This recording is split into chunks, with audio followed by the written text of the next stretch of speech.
hierarchy in society we must follow. It goes God, Hollywood, the president, and then it trickles down from there. At times, Hollywood and God duke it out for the power to make decisions, and more often than not, the greed from Hollywood wins out. Unluckily for me, the producers of the movie we were all making together as one big happy family pulled me to the side and whispered in my ear that if I ever wanted to write in this town again, I needed to suck up my pride and do what was best for the film. With my career in the balance, I sucked up my pride and I went along with the romance, acting as if everything was okay. I smiled gaily when their engagement pictures spread like wildfire. I gleefully shook Simon's hand when he asked me to be his best man, after the ominous threat, of course.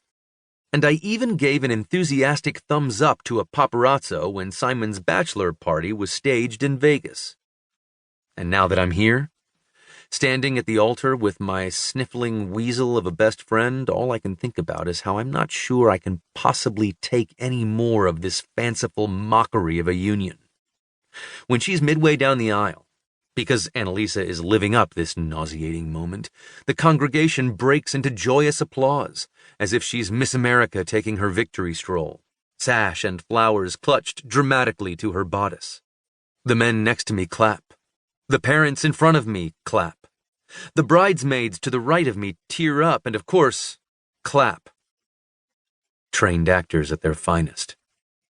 I'm the only sane person in the building who is looking around wondering what the hell is going on, until I'm on the receiving end of a sharp elbow jab to the ribs from Army, accompanied by a ferocious side-eye that can only be described as the embodiment of derisive contempt.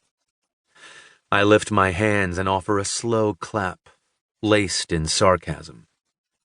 Thankfully, no one notices the true meaning behind my subtle clap. As long as I'm performing joyful noise, they don't bother considering my intent.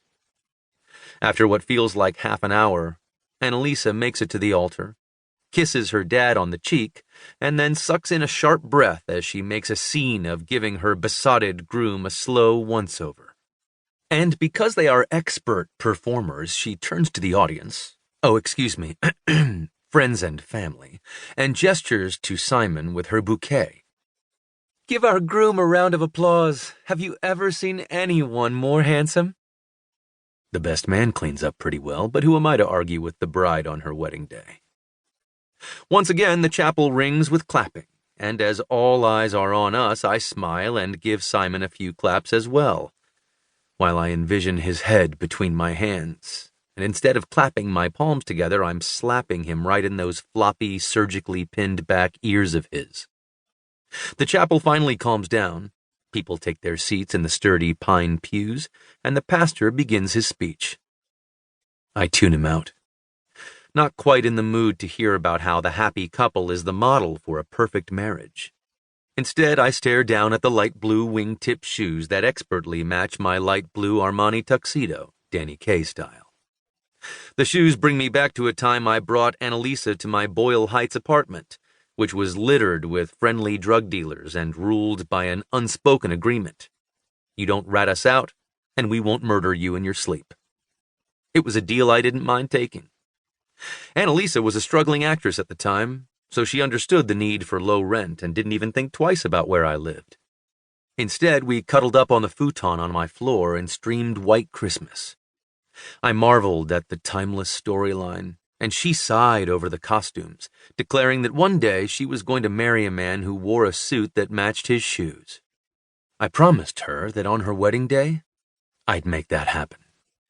Only at the time, I was convinced I was going to be the groom, not the best man.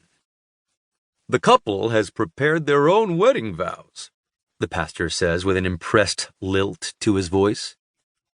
Of course they have.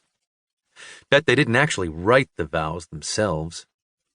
I refrain from crossing my arms over my chest and tapping my toe indignantly as they proclaim their everlasting love for each other. This should be good. Simon continues to dab at his eyes. The man must have tear sticks attached to his handkerchief because even though his eyes haven't stopped dripping, his facial expression remains stoic.